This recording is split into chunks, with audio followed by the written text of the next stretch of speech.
friends of Israel. Both of our nations, Britain and Israel, share a parliamentary democracy where every citizen has the right of freedom of speech. I cannot speak on behalf of the British government, but I can speak to you tonight on behalf of Anglo Jewry, who have a real sense of sorrow and shame over our nation's betrayal of the Jewish people during the Mandate period. A few of the many Britons who carry this sense of shame and sorrow are here today, mostly Christians who are keen supporters of the State of Israel. In the past, a memorial was erected at Atlit to commemorate the 3,000 Jewish lives that were lost in the sea while trying to reach the shores of Israel during the Mandate period. This was a phenomenal tragedy, as according to the terms of the Palestine Mandate, they should have been allowed to come here freely rather than secretly, and then to be stopped by the British Navy. We're always heartened when we hear our government reiterate that Britain is a friend of Israel. However, it is very difficult for a friendship to have real meaning when there are historic issues that one side is not recognizing. For Britain and Israel, some of these issues are what we are remembering today. It is not generally known that the Balfour Declaration, which was adopted on the 31st of October 1917, was in fact the culmination of the vision and prayers of thousands of Christians over the previous 2 centuries or more. In Britain, many prominent Christians, leaders of the 18th and 19th centuries, believed from the Bible that one day the Jewish people would be restored to their promised land in Israel. They included, for example, William Wilberforce, Lord Shaftesbury, Charles Spurgeon, and many, many other Christian leaders. 7 out of the 10 men in the British War Cabinet during the First World War who wrote the Balfour Declaration were from evangelical Christian backgrounds. And another, Sir Alfred Mond, later become Lord Melchett, was a Jew, a founding father of Israel, and I'm proud to say my great-grandfather.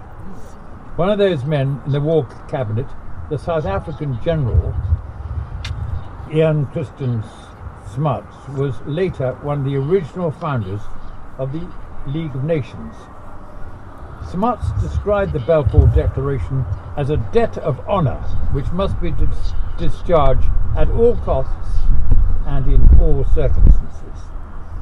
One of the great British Prime Ministers of the 19th century was William Gladstone, who once stated, "What is morally wrong cannot be politically right."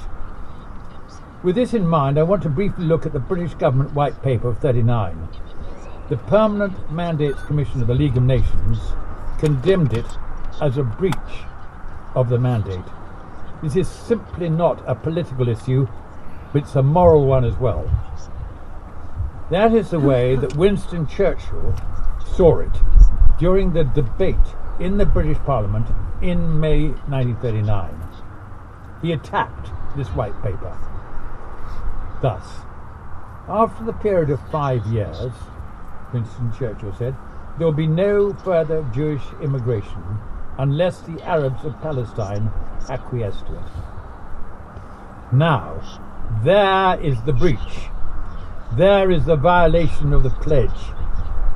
There is the abandonment of the Balfour Declaration. There is the end of the vision, end of the hope, end of the dream. That's what Winston Churchill said. It was as a result of this white paper that a quota was created which limited the amount of Holocaust survivors who could settle in Israel. Indeed, these very survivors were put into Atlit here and incarcerated in this detention camp with similarities into German concentration camps such as the Sharums. From a political standpoint, it's absolutely true to say that if it wasn't for the British mandate, there would be no state of Israel today. However, the eventual rebirth of the Jewish state happened in spite of Britain rather than because of it. Because of the White Paper of 39, which was the abrogation of the mandate, we in Britain have innocent blood, innocent Jewish blood, on our hands. This is a moral issue, not just a political one.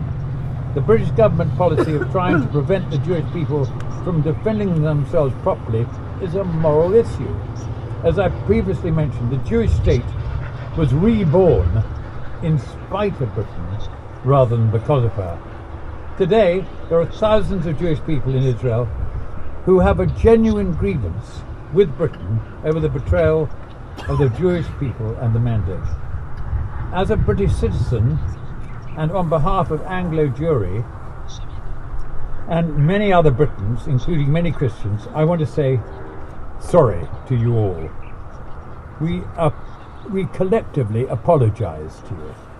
Finally, I want to say something to the British government. We are grateful to hear that you regard Israel as a friend of Britain. I want to suggest to you that the friendship between our two nations can never truly flourish while the issue of Britain's stewardship of the mandate remains unaddressed and a moral cloud hangs over our nation.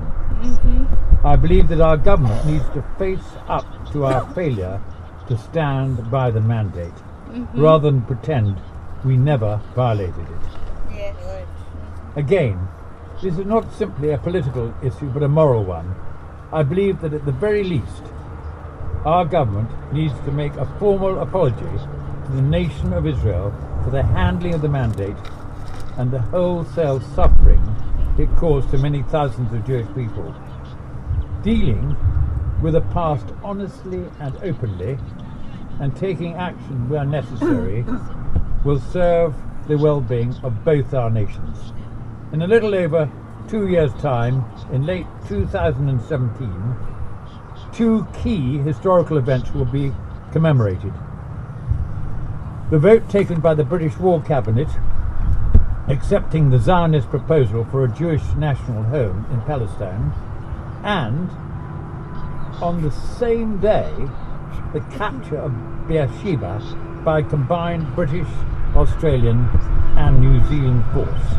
A victory which ultimately led to the capture of Israel from the Turks, which in turn permitted that promise of the British government to come into effect.